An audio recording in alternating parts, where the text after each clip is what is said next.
Salut à tous, c'est Baptiste, bienvenue dans cette nouvelle vidéo. Aujourd'hui, je suis très bien accompagné, en compagnie de Maxence Rigotier. Ça me fait extrêmement plaisir de t'accueillir sur ma chaîne.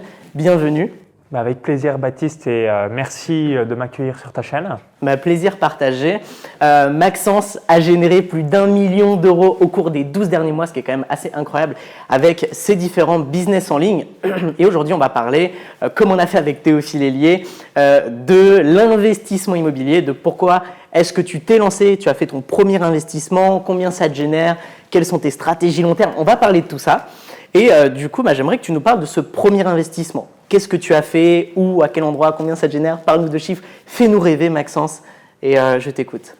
Absolument. Alors juste avant, je fais juste une rapide présentation. Donc, pour les personnes qui ne me connaissent pas, j'ai deux business sur Internet. Donc l'un sur les paris sportifs où j'ai démarré le 1er février 2011, donc ça fait déjà quelques années, et un autre sur le web marketing depuis janvier 2015 et je suis né le 8 août 1989. Donc aujourd'hui, je suis millionnaire Internet, conférencier international et je suis expatrié à Tallinn en Estonie. Donc ça se trouve où? C'est juste à gauche de la Russie. Donc vous avez peut-être entendu donc les pays baltes, Lituanie, Lettonie, Estonie.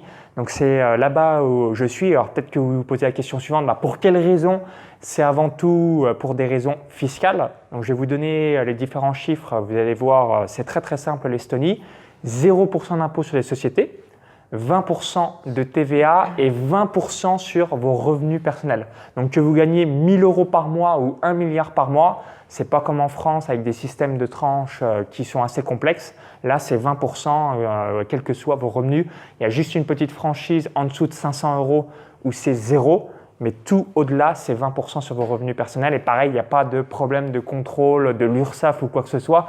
Comme c'est 0% d'impôt sur les sociétés, là aussi, dès le mois où vous avez validé la comptabilité avec votre comptable, vous savez qu'il n'y aura jamais de mauvaises surprises par la suite.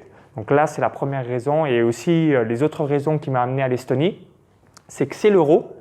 Mon frère est résident là-bas depuis mai 2016 et tout parle anglais. Et dernier élément qui est vraiment topissime pour quelqu'un qui a un business sur Internet, c'est que c'est digitalisé. Donc, on n'est pas du tout dans les démarches avec 50 000 papiers.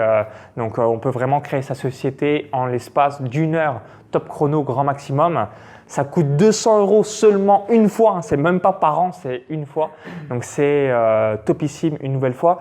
Le seul inconvénient majeur, c'est l'hiver. Donc, le climat. Toutefois, moi, comme j'ai grandi proche de Chalon-sur-Saône en Saône-et-Loire, donc c'est à peu près la même température à 2-3 degrés inférieur. Mais si vous avez grandi dans le nord de la France, c'est juste un tout petit peu plus froid, mais ça ne m'a pas plus choqué que ça. Voilà. Mais l'inconvénient majeur de l'Estonie, c'est le climat et comme ils savent qu'ils ne vont jamais pouvoir le changer, c'est pour ça qu'ils mettent plein d'autres avantages. Donc maintenant, vis-à-vis de cet investissement immobilier, donc moi personnellement, j'investis donc paris long terme. Et paris sportifs de manière générale, c'est mon domaine d'expertise. Ensuite, bourse, donc notamment avec les courtiers DeGiro, Lynx et Interactive Broker en ayant une stratégie de permanent de portfolio. Et l'immobilier, pourquoi je me suis intéressé à ça? C'est tout simplement parce que c'est un gros levier pour s'enrichir, donc sur le côté patrimonial. Parce que si vous êtes sur Internet, si vous faites un petit peu des paris sportifs, si vous faites de la bourse, c'est 100% online. Idem pour les crypto-monnaies, c'est une nouvelle fois online. Et ce qui m'a vraiment amené à l'immobilier, c'est de me dire finalement, tout est sur des comptes bancaires, sur une clé, sur un code spécifique et j'ai rien en termes de pierre sur le plan physique. Donc c'est pour ça que je me suis vraiment intéressé à comment investir dans l'IMO. Et ensuite, autre chose, c'est qu'avant d'être en Estonie, j'ai été expatrié à Malte de fin 2012 à début 2018 et j'ai vu l'immobilier comme ça. Ça a flambé d'une force et à cette époque-là, j'avais pas trop d'argent, mais c'est surtout, j'avais pas du tout le mindset de l'investisseur. Et si j'avais investi à mes débuts à Malte, mon bien, il aurait minimum doublé en l'espace de quelques années, donc ça aurait été vraiment sympa.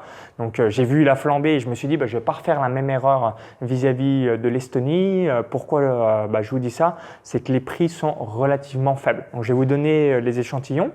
Donc en gros, j'ai acheté, c'est 100% neuf, donc nouvel immeuble, 31 mètres carrés, 52 000 euros 300 € de frais de notaire. Donc ça, je fais rigoler pas mal de personnes parce qu'en France, alors tu vas nous dire pour 52 000 €, Baptiste, quelle est à peu près la fourchette des frais de notaire? Tu paierais 7 à 8% de 52 000. Donc ce qui fait globalement 4 000 €. Alors peut-être même un petit peu plus parce qu'il y a un minimum en fait de charges et après il y a le pourcentage qui augmente puisque c'est du dossier, de l'administratif et tout ça. Et donc oui, c'est un pourcentage, mais sur des petites sommes comme 52 000, on a des quotas de minimum, donc on serait plus sur du 5 000 quoi. Ouais, du 5-6 000 facile. Voilà, donc ça, on voit voilà, déjà une grosse plus-value de l'Estonie par rapport à ça. 31 mètres carrés, 52 000 € le prix d'acquisition. Vous rajoutez 300 € de notaire. Donc en termes de cash flow, donc, le loyer, je le réalise à 350 € net mensuel. Donc pourquoi je vous dis ça, c'est que je n'ai pas utilisé personnellement le levier bancaire. Donc ça, c'est quelque chose que je vous recommande et que Baptiste vous recommandera également si vous démarrez de zéro. Mais si je n'ai pas utilisé le levier bancaire, c'est qu'aujourd'hui, donc par rapport à cette somme d'argent-là, ces 52 000 €, j'ai beaucoup plus à faire à acheter cash et à continuer à me focaliser sur ma vraie valeur horaire qui est le business internet. Et pour les plus gros montants, donc dans le futur, quand je vais vouloir acheter un immeuble de rapport ou d'autres acquisitions, là je vais faire des crédits immobiliers pour 300 000, 500 000, 800 000, 1 million d'euros ou plus. Mais là, par rapport à cette somme d'argent, et puis pour la petite anecdote, j'ai visité le lundi, j'ai signé chez le notaire le vendredi. Et c'est grâce à ce cash parce qu'il y a des gens qui attendaient des dossiers de financement. Et du coup, moi, je suis arrivé, j'ai fait la rentabilité, donc je vais vous la donner juste après. Donc, c'est 7% net annuel. Donc, on est d'accord, ce n'est pas du tout la rentabilité du siècle. Pourquoi? Voilà. Donc, 52 000 € le bien, 300 € de notaire et vous rajoutez 2-3 milliers d'euros pour compléter le logement, le meublant, parce qu'il y avait déjà le four, le frigo, la cuisine, donc tout est 100% neuf, mais par contre, il manquait un lit, un petit peu de décoration. Donc voilà, je suis parti pour la rentabilité de 60 000 € de coût d'acquisition et logiquement, je vais pouvoir augmenter le loyer à 400 €. Là, je suis parti sur un tarif un peu plus bas, 350 €. Donc, je vais passer de 7% net à 8, 9, voire 10% dans le futur avec cerise sur le gâteau si tout se passe bien, mais bon, je n'ai pas du tout pris ce facteur en compte, c'est que le bien devrait s'apprécier d'ici les 5 ou 10 prochaines années. Et comme là, c'est seulement 52 000 €, je ne serais pas du tout étonné qu'en 2025 ou en 2030, ce même bien coûte 80 000 € ou un peu plus. Ok, donc on peut voir que l'Estonie, au final, c'est assez intéressant par rapport à toutes ces histoires de frais de notaire, de rapidité, que ce soit au niveau administratif ou autre. Après, voilà, tu n'as pas la rentabilité du siècle, mais malgré tout, ton focus, c'est le business en ligne et tu utilises ce cash pour ensuite l'investir et te créer des actifs, donc un matelas de sécurité où tu vas toucher des loyers de manière quasi assurée avec l'immobilier, des revenus, des dividendes avec les actions ou autres. C'est une très bonne stratégie aussi. Donc vous avez la stratégie, vous utilisez l'effet de levier, vous créez des revenus, soit vous les réinvestissez pour vous créer un énorme patrimoine rapidement, soit vous utilisez cet excédent pour vivre. Ou soit vous avez une société, vous générez beaucoup de cash et si vous êtes en France, vous créez une holding par exemple, vous remontez cet argent dans la holding, vous la faites passer dans une SCI et puis vous investissez dans l'immobilier avec ce cash où vous pouvez mettre un apport de 50%, vous pouvez mettre un apport de 70, 80, un apport de 10, 20. Ça dépend encore une fois de votre stratégie, de votre objectif, mais voilà, c'est intéressant malgré tout. Quels sont tes objectifs dans l'immobilier? Quelles sont les stratégies long terme que tu vas mettre en place? Est-ce que tu as prévu d'utiliser l'effet de levier du coup? Sur des plus grosses sommes, tu nous en parlais tout à l'heure, mais peut-être un petit peu plus dans le détail encore, ce serait intéressant de voir dans quoi est-ce que tu te lances et quelles sont tes ambitions. Oui, absolument. Alors, je rebondis juste avant par rapport à la rentabilité. En fait, ce qui m'a amené à cette acquisition en ayant un minimum 7% net annuel, c'était numéro 1, le nouvel immeuble. Donc, logiquement, pendant 10 ans, je suis tranquille. Numéro 2, location fixe. Donc là, du coup, pareil, il n'y a pas besoin de s'embêter, notamment par rapport à la location saisonnière. On a des rentabilités beaucoup plus importantes. Et numéro 3, c'est un gros facteur. Je le répète une nouvelle fois. J'ai visité le lundi, le vendredi, j'étais déjà chez le notaire. Donc, grosse rapidité que j'ai appréciée par rapport à l'Estonie. Et je me souviens sur Instagram, j'ai vu quelques personnes qui me disaient « je ne comprendrai jamais les personnes qui investissent par rapport à leur cash ». Donc, en gros, ce qu'il faut aussi comprendre, c'est que quand vous investissez à l'étranger, Donc moi, j'ai ma société en Estonie qui a été créée, je crois que c'est fin mars ou début avril 2018. Donc comme j'ai fait cet investissement début septembre 2018, j'avais 6 mois, à peu près 6 mois d'historique. Évidemment, en l'espace de 6 mois, vous n'avez pas montré aux yeux d'une banque une grosse solidité. Donc je ne voulais pas attendre encore et procrastiner comme j'avais fait par le passé pendant plusieurs mois en me disant voilà, pour avoir l'effet de levier bancaire, je vais attendre 2-3 ans d'historique de ma boîte et ainsi de suite. Donc c'est aussi pour ça que j'ai investi en cash. Et mon autre stratégie, c'est assez rapidement donc faire un deuxième, troisième bien que je vais là aussi réaliser en cash. Donc ça sera sur des petites surfaces du même type, dans les 30 mètres carrés. Et ensuite, juste après, là, je vais attaquer du lourd, les coûts de 300 000, 500 000 ou 1 million. Une nouvelle fois, pourquoi je mets un petit peu de temps avant de faire du 500 000 ou 1 million? C'est parce que quand vous démarrez, il y a la théorie, il y a les formations et quand vous le faites, voilà, vous apercevez absolument du mécanisme.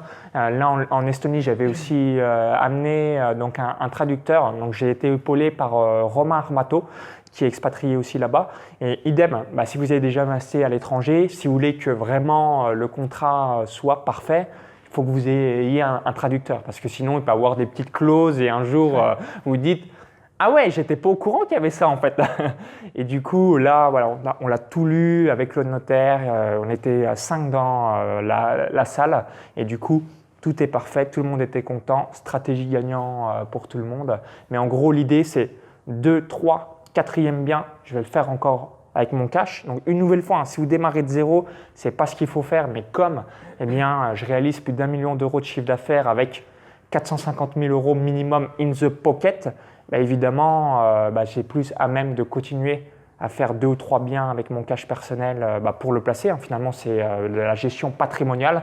Et ensuite, là, je vais démarrer tout ce que conseille et que je vous recommande aussi à 1000%. C'est donc l'effet de levier bancaire pour aller chercher du millionnaire immobilier très rapidement et ainsi de suite. Et puis, le gros avantage quand on a une société et qu'on a beaucoup de cash dedans, d'acheter cash justement un bien, c'est qu'on rassure la banque en lui disant on a aussi des biens physiques, on n'a pas juste de l'argent dans notre trésorerie qui au final reflète pas forcément la situation d'une société. Parce que la majorité des sociétés ont 800 000 euros, 1 million d'euros sur leur compte en banque, mais au final, ils ont 600 ou 700 000 euros de dette qui arrivent à la fin du mois. Donc, ça veut strictement rien dire. Et là, le fait d'avoir des biens immobiliers en physique où il y a des loyers qui tombent chaque mois, c'est pas de la trésorerie, quoi. C'est physique, c'est réel et ça rassure la banque et c'est ultra puissant. Donc tu as bien compris la puissance de l'investissement immobilier et pour ça, bravo, tu es un expert dans les business en ligne et tu te lances dans l'immobilier. Tout le monde se lance dans l'immobilier d'ailleurs, c'est assez génial. Et voilà, encore une fois, ça m'a fait extrêmement plaisir de t'accueillir sur la chaîne. Vous trouverez la chaîne de Maxence dans la description, tous les liens intéressants pour pouvoir le suivre. Regardez sa chaîne YouTube, c'est vraiment quelque chose d'assez intéressant avec énormément de valeur si vous souhaitez vous lancer aussi dans le business en ligne ou même dans les paris sportifs aussi. Absolument, et ça serait une belle alternative. Et pour rebondir, pourquoi on se lance tous dans l'immobilier et à investir, c'est que les plus grosses fortunes de la planète sont des kings de l'immobilier et ensuite juste derrière il y a la bourse. Donc si vous êtes ou vous ignorez ces deux effets de levier pour bien investir votre cash, c'est quand même assez dommage. Ouais, c'est clair. Et puis hier, j'écrivais, je suis en train de bosser sur le copywriting de mon histoire et tout ça en ce moment. Et j'écrivais justement que je m'étais intéressé à l'immobilier parce que je me rendais compte à chaque événement que 95-98% des millionnaires que j'ai rencontrés l'étaient grâce à l'immobilier. Et c'est quand même quelque chose d'assez incroyable. Donc voilà, des millionnaires en business internet, c'est quand même assez rare.